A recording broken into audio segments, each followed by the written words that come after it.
Alhamdulillah, masa kerja tenaga honorer akan jadi afirmasi dalam seleksi PPPK, begini kata BKN dan Menpan RB.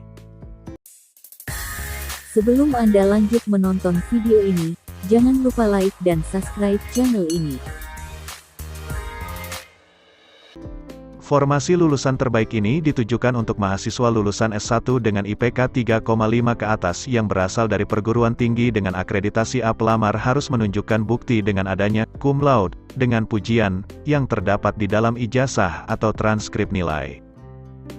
Bagi tenaga honorer, masa kerja ketika bekerja di instansi pemerintah tentunya menjadi harapan agar menjadi pertimbangan untuk diangkat menjadi ASN baik CPNS maupun PPPK.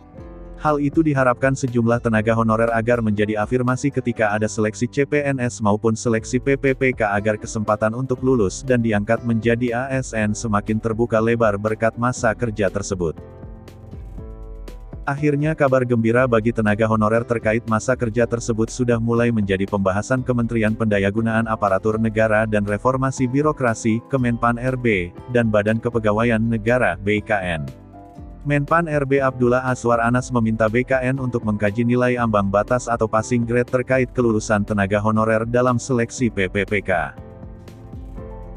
Hal itu menyusul banyaknya masukan kepada Kemenpan RB baik melalui media sosial maupun secara langsung kepada Menpan RB tentang nilai ambang batas atau passing grade.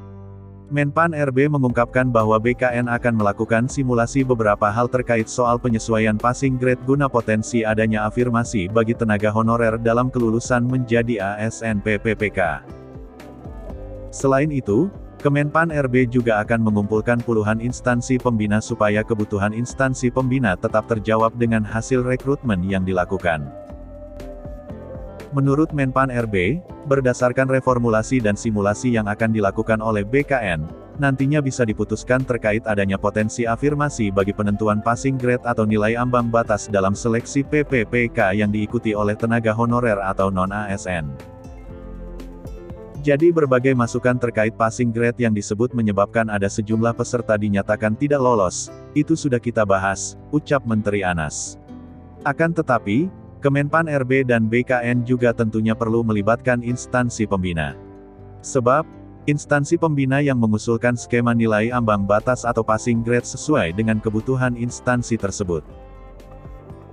Oleh karena itu saya minta dilakukan reformulasi baik terkait passing grade, maupun terhadap instansi-instansi pembina yang merumuskan soal-soal bagi ujian teman-teman PPPK, tegas Menpan RB. Berdasarkan arahan tersebut, PIT. Kepala BKN Bima Haria Wibisana menyatakan bahwa ia bersama jajarannya akan melakukan simulasi atas afirmasi-afirmasi yang kedepannya akan diterapkan dalam seleksi PPPK. Adapun afirmasi yang dimaksud utamanya yaitu tentang nilai ambang batas atau passing grade dan masa kerja dari tenaga honorer atau non-ASN.